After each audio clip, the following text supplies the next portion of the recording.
Por la señal de la Santa Cruz de nuestros enemigos, líbranos, Señor Dios nuestro. En el nombre del Padre, del Hijo y del Espíritu Santo. Amén. Señor mío y Dios mío, creo firmemente que estás aquí, que me ves, que me oyes. Te adoro con profunda reverencia. Te pido perdón de mis pecados y gracia para hacer con fruto este rato de oración. Madre mía Inmaculada, San José, mi Padre y Señor, Ángel de mi guarda, interceded por mí.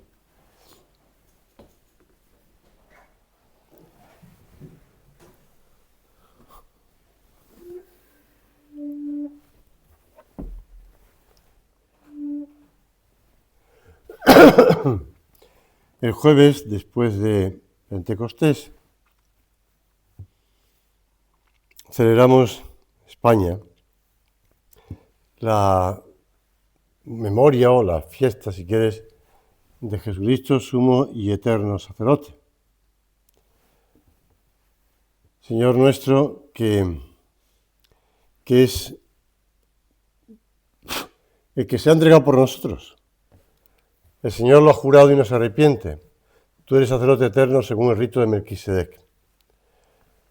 Es algo que estamos acostumbrados a escucharlo, o a leerlo, o a rezarlo, en el canon romano o la plegaria eucarística primera, donde se cita a Melquisedec.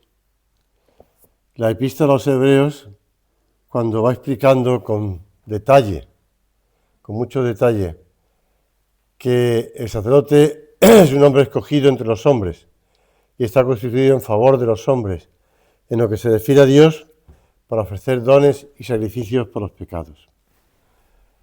Pero ese sacerdote, que es mediador entre Dios y los hombres y que está ligado al sacrificio que ofrece, pues es el principal acto de culto en el que se expresa la adoración que la criatura tributa a su Creador. Es algo que el otro día, pues, el Papa, hablando a todos los que trabajan en la curia romana, desde, pues, los obispos, sacerdotes, hombres y mujeres casados, laicos, pues hablaba de la santidad, pero explicaba que todo radicaba en ese sacrificio, en el sacrificio de Cristo. Y les explicaba a los sacerdotes que el sacerdote está ligado principalmente al sacerdocio, al sacrificio de Cristo. Los sacrificios de la antigua alianza, del Antiguo Testamento, se hacían a Dios en reconocimiento de su soberanía y en agradecimiento por los dones recibidos. Y por eso se destruía total o parcialmente a la víctima sobre un altar. Era un modo de decir, entrego a Dios esto y ya deja de pertenecerme porque lo destruyo. Lo mato y lo quemo. Era un símbolo de lo que va a ocurrir después en la realidad del sacrificio del Calvario. Ya sé que en los tiempos que corren, hablar de sacrificio pues resulta a veces un poco penoso, ¿no? O gravoso. E incluso hablar de sacrificio de animales, pues parece algo que está como mal, ¿no?, visto. Pero la realidad es que el hombre siempre, desde Adán y Eva, ha ofrecido sacrificios a Dios. Recordamos a sus hijos, a Caín y a Abel. Ambos ofrecían algo y ambos lo quemaban, para que el humo, ya sé que es una cosa muy pegada a la tierra, ¿no?, para que el humo subiera al cielo, en ofrenda a Dios. Pero Cristo no es simplemente el sacrificio de algo que me pertenece, se ofrece a sí mismo. Por eso en el misal romano, en el prefacio pascual 5 o quinto, se recoge: quiso ser al mismo tiempo sacerdote, víctima y altar.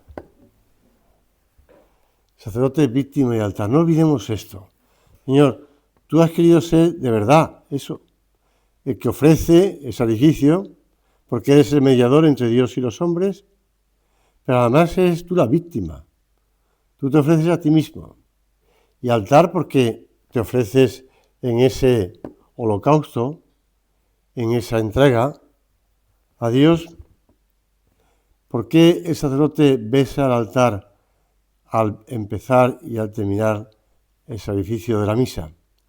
No solamente porque ahí es donde se presenta, donde se va a hacer presente Cristo, en el corporal, si quieres, ya materializando el espacio concreto, sino porque además Cristo está, esto se lo explicaba a los niños en mi época en la que empezaba a dar catequesis a los de primera comunión, por allá por los años 90 en Vigo, pues les explicaba pues la presencia de Cristo en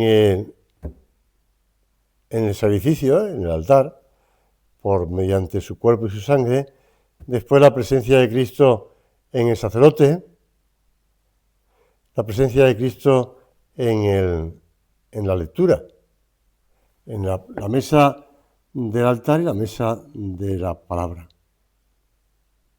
Cuando entendemos que el mismo Cristo se está renovando ese amor por nosotros, en su entrega por nosotros. El otro día en el retiro explicaba cómo lo que decía el Papa Benedicto XVI en la Spe Salvi, ¿no? Que en la oración, en el sacrificio y también en el juicio final se hará presente la esperanza. La esperanza. No podemos dejar entrar en nosotros ni la tristeza, ni el desánimo, ni la sensación de fracaso, ni la sensación de que no podemos, porque estamos mirando a Cristo. Y Cristo sigue confiando en nosotros, sigue apostando por nosotros, sigue ofreciéndose por nosotros. Se hace presente de nuevo por nosotros. En el altar. En el Calvario, Jesús, sumo sacerdote, hizo la ofrenda de alabanza y de acción de gracias más grata a Dios. Fue tan perfecto este sacrificio de Cristo que no puede pensarse en otro mayor, dirá Santo Tomás de Aquino en la Summa Theologia. Y es un sacrificio además expiatorio y propiciatorio por esos pecados. Esos pecados que a veces nos cansan, nos desaniman, nos sentimos como incapaces de superar las tentaciones. Pero como repetimos todos los jueves en el Adoro Te Devote, una gota de la sangre derramada por Cristo hubiera bastado para redimir todos los pecados de la humanidad de todos los tiempos. Es sobreabundante. El sacrificio de Cristo es sobreabundante. Cristo, aunque Él mismo manifieste esa queja del abandono por parte de Dios Padre, Dios mío, ¿por qué me has abandonado? Pero a la vez Él nos está manifestando que no nos abandona nunca, porque continúa en el cielo, dice, ya decía antes, la carta a los Hebreos, siempre vivo para interceder por nosotros. Señor, tú siempre estás intercediendo por nosotros. No nos abandonas, no nos dejas. Se habla de que la encíclica Mediator Dei de Pío XII pues fue uno de los puntos de inflexión, si quieres, o de empuje para la reforma litúrgica y para ese redescubrimiento de la grandeza del misterio de Cristo, que se hace presente en los sacramentos. Pues Pío XII, en esa Mediator Dei, explicaba: Jesucristo en verdad es sacerdote, pero sacerdote para nosotros, no para sí, al ofrecer al Eterno Padre los deseos y sentimientos religiosos en nombre del género humano. Igualmente, Él es víctima, pero para nosotros, al ofrecerse a sí mismo en vez del hombre sujeto a la culpa. Pues bien, aquello del apóstol, tened en vuestros corazones los mismos sentimientos que tuvo Jesucristo en el suyo, exige a todos los cristianos que reproduzcan en sí, en cuanto al hombre es posible, aquel sentimiento que tenía el Divino Redentor, cuando se ofrecía en sacrificio. Es decir, que imiten su humildad y eleven a la suma majestad de Dios la adoración, el honor, la alabanza y la acción de gracias. Exige además que de alguna manera adopten la condición de víctima, abnegándose a sí mismos según los preceptos del Evangelio, entregándose voluntaria y gustosamente a la penitencia, detestando y confesando cada uno sus propios pecados. Pues este es nuestro propósito de hoy, en este rato de oración. Tener los mismos sentimientos de Cristo.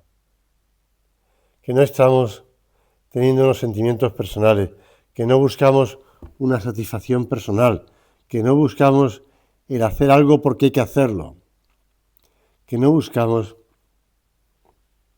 pues, si quieres, una manifestación de amor propio. Yo voy a cambiar el mundo. Yo voy a hacer que el mundo cambie. La realidad que nosotros poco a poco podemos hacer es Cristo, que es sacerdote para nosotros y es víctima por nosotros. Y a la vez nosotros también nos identificamos con Cristo. El otro día le decía a los chavales, los tenía delante además, de segundo de primaria, ya me ha pasado otras veces y siempre he repetido lo mismo, pero pasa como los niños están activos, por tanto no piensan, sobre todo los pequeñitos de primero y segundo de primaria, no piensan antes de decir algo. Y entonces, al terminar la misa, en la bendición final, tengo que estar atentos para que algunos no impartan la bendición conmigo. Y entonces, cuando yo digo la bendición de Dios Todopoderoso, Padre, Hijo, entonces algunos también lo dicen. Entonces tengo que parar, de hecho lo paré el lunes pasado, lo paré y le dije a los que tenía delante, a ver, yo no sé si tú tienes ganas de ser sacerdote, pero por ahora estás en segundo de primaria, te quedan muchos años para ser sacerdote, pero no eres sacerdote. La bendición la doy yo. Entonces un profesor me dijo después, bueno, él también es sacerdote por el bautismo. Dije, sí, no le digas eso porque lo vas a marear al pobre chaval, pero la realidad es verdad. Por el bautismo somos sacerdotes. Nos identificamos con los sentimientos del mismo Cristo. Y por eso el beato Álvaro del Portillo, en Escritos sobre el sacerdocio, un libro fabuloso, hablaba de que esa misión redentora de Cristo sacerdote participa toda la Iglesia.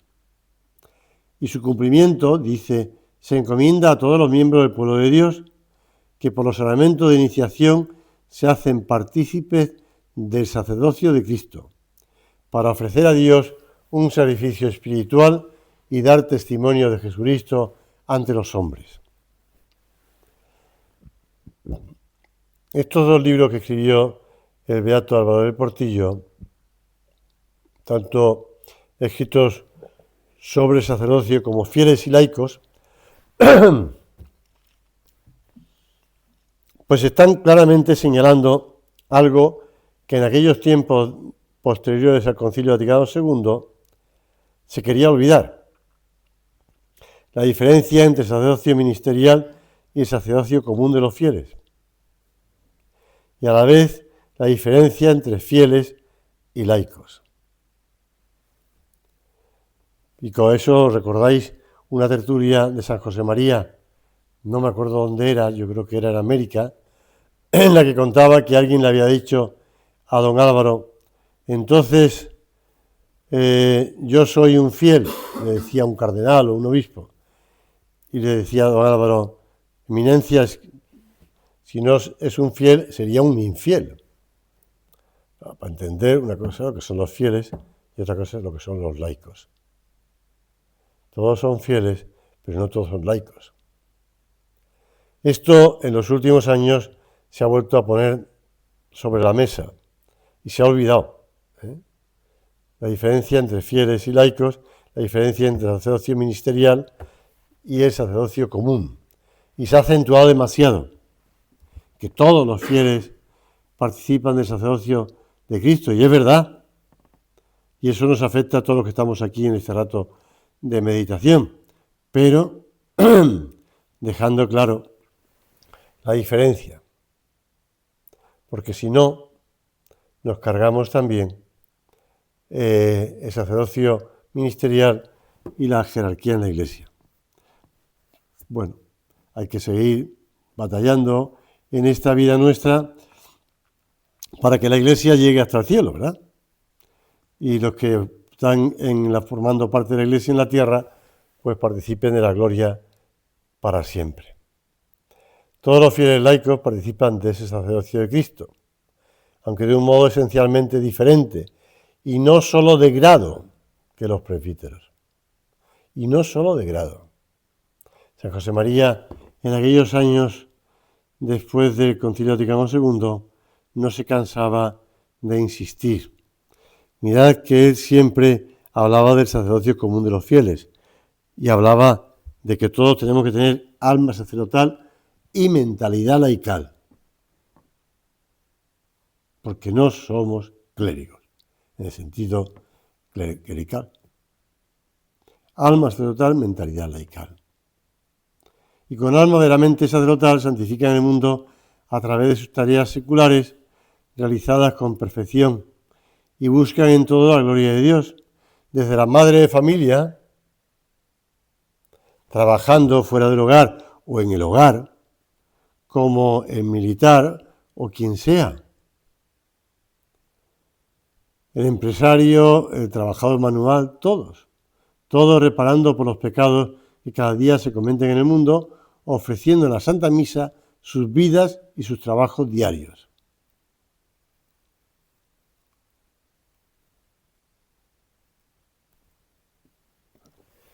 Los sacerdotes, obispos y presbíteros han sido llamados expresamente por Dios. Y dice un documento en el que trabajó muchísimo el beato Álvaro del Portillo. De hecho, era el secretario de la comisión que preparó ese documento. Presbyterorum Ordinis. No para estar separado ni del pueblo mismo ni de hombre alguno, sino para consagrarse totalmente a la obra para que el Señor los llama. No podrían ser ministros de Cristo si no fueran testigos y dispensadores de una vida distinta de la terrena, ni podrían servir si permanecieran ajenos a la vida y condiciones de los mismos. Por eso el sacerdote ha sido entresacado entre los hombres para ser investido de una dignidad que causa incluso asombro a los mismos ángeles. Yo recuerdo que cuando llegué a Galicia, los primeros años míos de sacerdote, después de la ordenación sacerdotal, los sacerdotes diocesanos de la obra de allí en la diócesis de Tui y Vigo, pues siempre me contaban una anécdota. Claro, ellos eran muchos y porque había bastantes. Entonces me contaban una anécdota y a lo mejor otro con ocasión me contaban la misma anécdota. Bueno, yo ya me había acostumbrado a que me contaran. Como yo era el pipiolo, el sacerdote recién ordenado, pues tenían que orientarme y les agradecía mucho lo que hacían porque me estaban enseñando muchas cosas. Una de las anécdotas que me contaban, no sé de dónde las sacaban, eran que había un seminarista que veía a su ángel de la guarda y que el seminarista siempre dejaba pasar primero por las puertas a su ángel de la guarda. Y que siempre lo dejaba pasar porque era el ángel. Hasta que llegó un momento en el que el seminarista fue ordenado sacerdote, y entonces el ángel ya se paró y dijo, ahora tienes que pasar tú delante. Porque tú eres, eso lo que decía antes, asombro para los mismos ángeles. No sé si es un cuento, una anécdota o una realidad, pero es así. El sacerdote, en muchas circunstancias, hace las veces de Cristo en la tierra. Tiene los poderes de Cristo para perdonar los pecados, enseña el camino del cielo y sobre todo presta su voz y sus manos a Cristo en el momento sublime de la Santa Misa. Como dice Garrigou Lagrange, solo la divina maternidad de María supera este divino ministerio. Por eso cuando hablan del sacerdocio para las mujeres, pues no entienden. No entiende la grandeza del sacerdocio, sí, si quieres también, el sacerdocio de la Virgen, ¿no? El sacerdocio es un don inmenso que Jesucristo ha dado a su Iglesia. El sacerdote es el instrumento inmediato y diario de esa gracia, explicaba San José María en esa homilía suya, Amar a la Iglesia, de esa gracia salvadora de Cristo nos ha ganado. Si se comprende esto, si se ha meditado en el activo silencio de la oración, ¿cómo considerar el sacerdocio una renuncia? Es una ganancia que no es posible calcular. Nuestra Madre Santa María, la más santa de las criaturas, más que ella solo Dios, trajo una vez al mundo a Jesús. Los sacerdotes lo traen a nuestra tierra, a nuestro cuerpo y a nuestra alma todos los días. Viene Cristo para alimentarnos, para vivificarnos, para ser ya desde ahora prenda de la vida futura. Por eso, celebrando esta memoria, ya digo que en España, de Jesucristo, sumo y eterno sacerdote, pues es un día para agradecer a Jesús un don tan grande a la Iglesia. Pero a la vez también, a la vez que hacemos brillar la grandeza del sacerdocio ministerial, también para recalcar el sacerdocio común de los fieles. Le damos gracias al Señor por las llamadas al sacerdocio que cada día dirige a los hombres. Es muy triste la noticia que leía de una diócesis alemana, estos lugares donde se está poniendo tan entredicho la doctrina de Cristo. Una diócesis alemana que comunicó, pues a la prensa o donde fuera, que siendo consciente de que no hay seminaristas en su diócesis, en los próximos 7 años no será ordenado ningún sacerdote. Y que en el año 2024, en todas las diócesis alemanas, solo fueron ordenados 20 nuevos sacerdotes. Pues si Alemania se queda sin sacerdotes, pues ya sabemos lo que va a pasar. Lo decía Santo Cura de Ars, dejar una parroquia sin sacerdote durante unos años y se convertirán en bestias. Pues eso es lo que ocurre cuando falta el sacerdote y por lo tanto los sacramentos.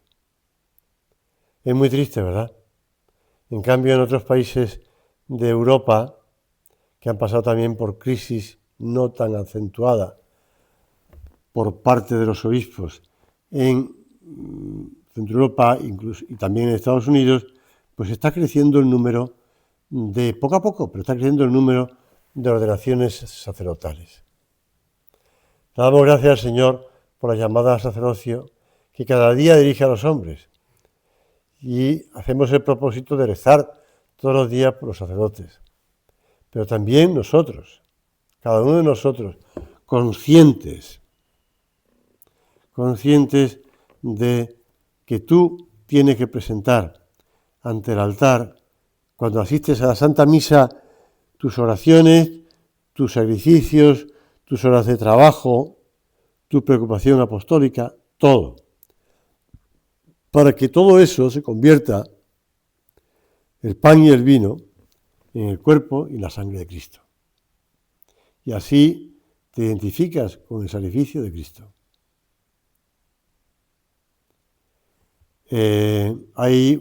Cuando uno recibe la ordenación sacerdotal, normalmente empieza a oír hablar de unos libros de San Juan Crisóstomo. Son varios, se recogen bajo el título de Tratado sobre el Sacerdocio, pero son varios libritos. Se cuenta, no se sabe si es cierto o no, que San Juan Crisóstomo, que estaba con otro compañero y otro amigo preparándose para el sacerdocio, no quería ser ordenado sacerdote porque se consideraba indigno y escribió estos libros, razonando por lo cual no se quería ser ordenado sacerdote. Al final de esos libros, bueno, también fue obispo incluso, no solamente sacerdote, pero esos libros dejan un tesoro para explicar el sacerdocio ministerial. Y San Juan Crisóstomo, consciente de esa dignidad, que se resistía al principio a ser ordenado, se justificaba con estas palabras: si el capitán de un gran navío, lleno de remeros y cargado de preciosas mercancías, me hiciera sentar junto al timón y me mandara atravesar el mar Egeo o el Tirreno, yo me resistiría a la primera indicación. Y si alguien me preguntara por qué, respondería inmediatamente: porque no quiero echar a pique el navío. Así él explicaba por qué no quería ser sacerdote. Se consideraba totalmente indigno, pero comprendió bien que es Cristo el que está en el sacerdote, el que está orientando, ayudando esa nave. Por eso él ha querido que los sacerdotes se vean amparados continuamente por la oración, por el sacrificio y por el aprecio de los fieles. Decía Vaticano II: quiéranlos con filial cariño, como sus pastores y padres, participando de sus solicitudes. Ayuden en lo posible por la oración y de obra a sus presbíteros, a fin de que éstos puedan superar mejor sus dificultades y cumplir más fructuosamente sus deberes. Si el otro día recordaba en el retiro pues la cantidad de desaparecidos que se han producido en los últimos 9 meses en ese estado de México donde yo he vivido, pues también leí la noticia de cómo los sacerdotes están siendo también pues matados, asesinados en el propio gobierno federal de Estados Unidos, de México. Pues sí, porque están en medio y están defendiendo a sus parroquianos, a sus fieles, y están siendo también asesinados.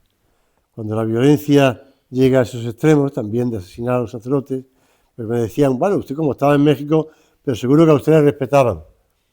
Y yo pensaba, bueno, ya cada vez menos, ¿eh? Y efectivamente cada vez menos, como cada vez que están asesinando bastante más sacerdotes. Religiosos o no religiosos, pero están asesinando. Hemos de rezar por los sacerdotes. Hemos de pedir por los sacerdotes. Hemos de ayudar. Porque el sacerdote tiene que ser ese instrumento de unidad. Se lo decía el Papa: unidad, unidad. Repetía: unidad. Se lo decía incluso a los nuncios. Tiene ese instrumento de unidad y de amor. De unidad. Pues pedir por ellos, pedir por ellos. Terminamos la oración y damos gracias incesantemente por esto, con toda nuestra vida, con todo aquello que somos capaces. Damos gracias a María, Madre de los sacerdotes.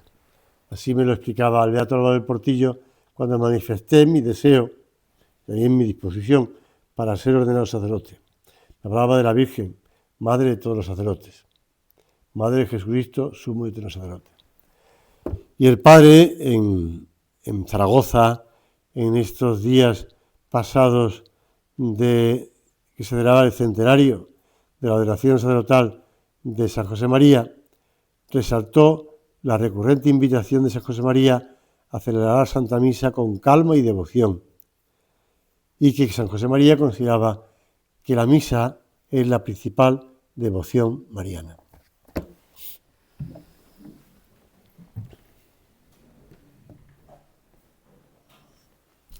Te doy gracias, Dios mío, por los buenos propósitos, afectos e inspiraciones que me has comunicado en esta meditación. Te pido ayuda para ponerlos por obra. Madre mía Inmaculada, San José mi Padre y Señor, Ángel de mi guarda, interceded por mí.